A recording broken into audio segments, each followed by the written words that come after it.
Donc ça a été toujours clair pour le chef de l'État que c'était pour les élections présidentielles. Mais au-delà, je ne vois même pas l'intérêt de ce débat.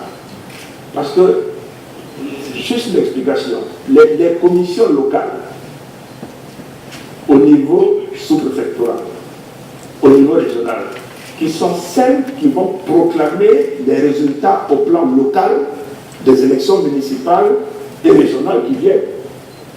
La CEI centrale à Abidjan ne fera que recueillir les résultats, mais les proclamations seront faites, donc localement. La composition des CEI locales, c'est 4 personnes de l'opposition, 4 personnes de la majorité, et cette commission locale est présidée par le sous-préfet, son représentant, quand c'est une commission sous-préfectorale, par le représentant du préfet de département quand elle est départementale, et par le représentant du préfet de région quand elle est régionale. Donc ces élections locales elles-mêmes, la CEI qui compte, ce sont les CEI locales qui vont proclamer les résultats. Donc le débat de la réforme de la CEI centrale est sans objet par rapport aux élections locales.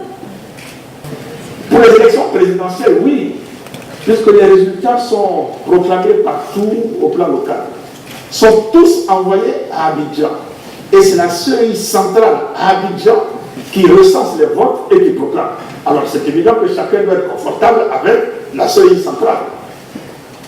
De la composition, je tiens à le rappeler encore, celle d'aujourd'hui a fait l'objet d'un débat où nous avions eu l'appui au niveau de la classe politique du NDI et nous sommes arrivés à un consensus. Vous devez même noter qu'une ordonnance avait été prise, qu'elle a été modifiée par le chef de l'État pour inclure le FPI qui a un poste de vice-président dans la commission d'aujourd'hui. Ça, c'est la commission centrale. Mais je veux bien que cette commission elle-même centrale puisse être à nouveau réformée. Mais c'est sans objet par rapport aux élections locales. Puisque le débat de l'élection locale, c'est 4 oppositions, 4 majorités, avec le représentant du préfet ou du sous-préfet qui la préside. Alors, il ne faut pas chercher des problèmes. Mais on a un pays qui a une bonne croissance. On a un pays au plan international qui est respecté.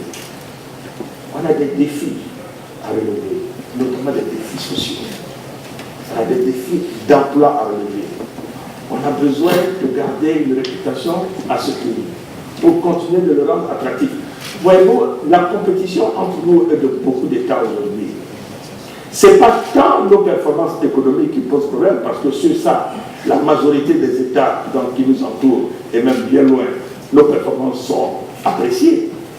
C'est sur la stabilité que les gens se posent quelquefois des questions. Il nous faut au moins 2 élections présidentielles à apaiser. Nous avons eu la chance d'en avoir eu une en 2015.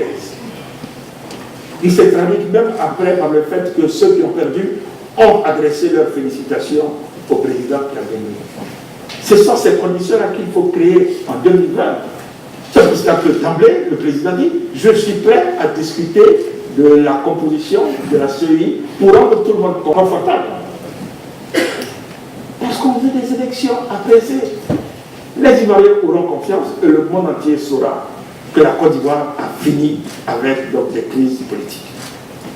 Comme on sait qu'aujourd'hui, au plan sécuritaire, avec le départ de l'ONUCI, on considère qu'en termes sécuritaires, notre pays a décidé et a la capacité de prendre son destin en main. C'est ça l'enjeu.